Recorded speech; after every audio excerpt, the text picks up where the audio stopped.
When Donald Trump stood behind the podium and declared that America didn't need Canadian lumber or cars, many dismissed it as just another burst of political bravado. But within weeks, those words turned into action, and the consequences are still echoing across North America today. Tariffs, skyrocketing prices, a housing market in turmoil, and a silent trade revolution that may have just given Canada the upper hand in one of the most important industries in the modern economy. Let's listen to him what Trump said, then I will continue. Tremendous tariff on lumber and things as such, and yet we don't need their lumber. We have more lumber than they do. We don't need Canada's lumber. So what really happened when the US decided to go to economic war over wood? And could this be the moment Canada quietly overtakes the United States as the world's next lumber powerhouse? Let's break down the numbers, the politics, and the power plays behind the trade war that changed everything. When Washington imposed new national security tariffs on imported lumber, it didn't just hit Canada, it hit its own economy. Within days, lumber prices spiked past $650 per thousand board feet, the highest level in years. And that single price jump sent shockwaves through the housing market. Builders halted projects. Home prices soared. Supply chains froze. Think about it, the United States imports about 1/3 of the lumber it uses, and almost 85% of that comes from Canada. So by taxing those imports, Washington effectively taxed its own homes, its own builders, and its own citizens. What was framed as a patriotic defense of American industry quickly became a self-inflicted wound. Experts from Brookings and the National Association of Home Builders didn't mince words. They warned that every $10,000 increase in home prices would push millions of Americans out of home ownership. That means the tariffs, which were supposed to protect jobs, actually priced people out of their homes. So here's the question, was this really about defending American workers, or was it about political posturing? Because as the data rolled in, one thing became clear, Canada wasn't the one losing. It was adapting.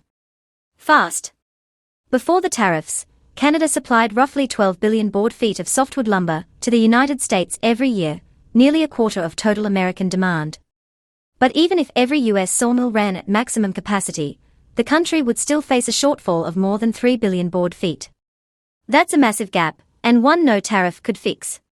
Even worse, most American mills were already running near 95% capacity, operating with outdated equipment and short-staffed crews. The idea that tariffs could somehow spark a domestic lumber renaissance was fantasy.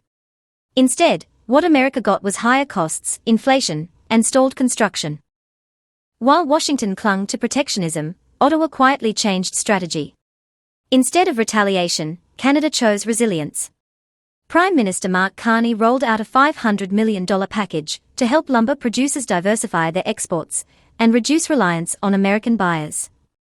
Soon after, another $1.2 billion, roughly $870 million US, was announced to shield the sector from anti-dumping duties and modernize the industry. British Columbia's Minister of Forests, Ravi Palmer, set an ambitious goal: redirect at least 10% of Canadian lumber exports away from the US and into new markets. That move turned crisis into opportunity. Government agencies began funding innovation, building trade relationships, and rebranding Canadian lumber as a premium, sustainable global product. And here's where the story takes an unexpected twist.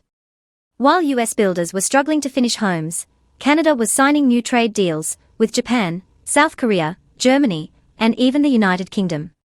Japan alone increased its imports of Canadian lumber by 26% in early 2024, citing reliability and quality as the key reasons. Meanwhile, new investments poured into Vancouver and Prince Rupert ports to handle global shipments. Canadian forestry companies, like West Fraser and Canfor, began modernizing operations and shifting toward high-value products like engineered wood and furniture-grade materials. It wasn't just about exporting logs anymore, it was about building a sustainable, tech-driven industry for the future. And all of this started because of US tariffs. So here's a question for you: how does a policy designed to hurt your neighbor end up making them stronger? It's simple. When Washington raised walls, Canada built bridges.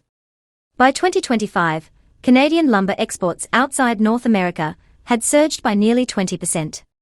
What was once a one-market industry had transformed into a global enterprise. The country that once depended on U.S. housing construction was now supplying the world's renewable building materials, from Europe's green architecture to Asia's growing urban centers.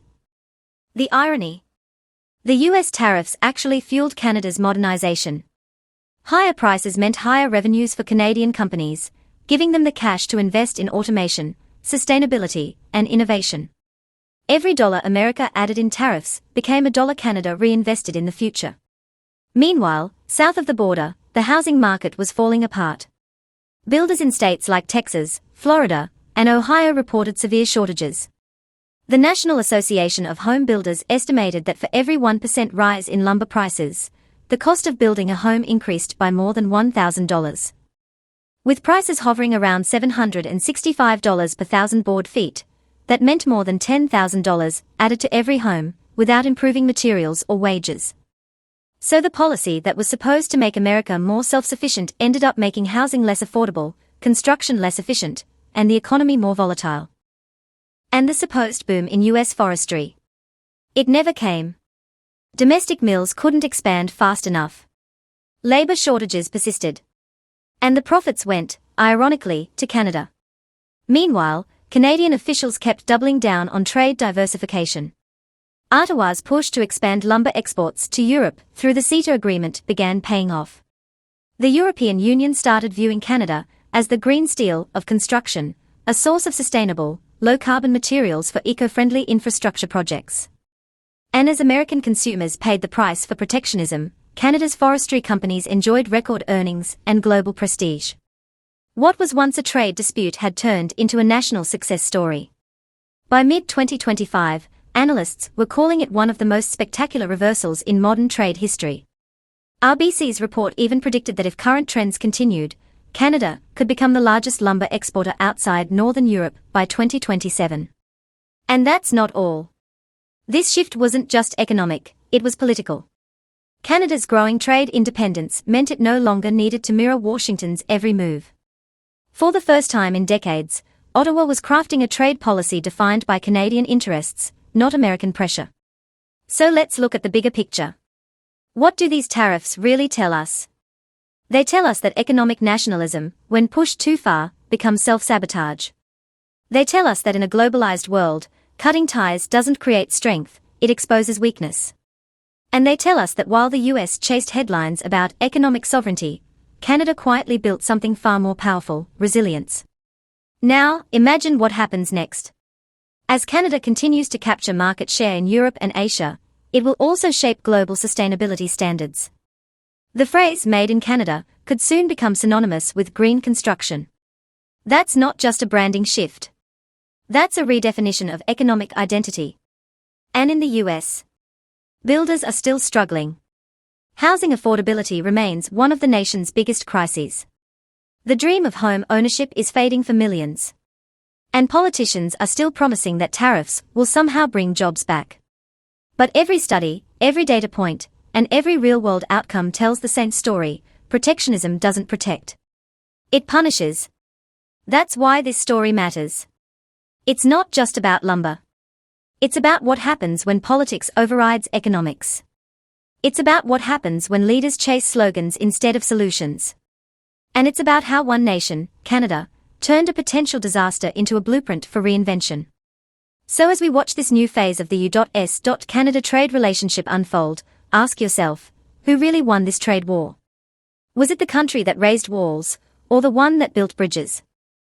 Because while America struggles with housing shortages and inflation, Canada's forestry industry is exporting stability, sustainability, and strength. And in a world defined by uncertainty, that's the real advantage. By transforming crisis into opportunity, Canada didn't just save its lumber industry, it redefined its place in the global economy. And that might be the most unexpected plot twist of all.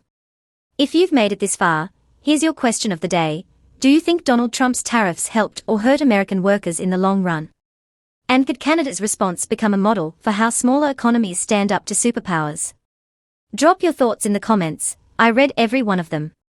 And if you found this breakdown insightful, make sure to hit that like button, subscribe for weekly deep dives into the politics of global trade, and ring the bell so you never miss a story that connects economics, power, and people. Because this channel exists to decode the headlines that shape your wallet and your world. What happens next in the U.S. Canada lumber war could decide the future of North American housing, and who truly holds economic leverage in this new era of protectionism. Stick around. The next chapter is already being written.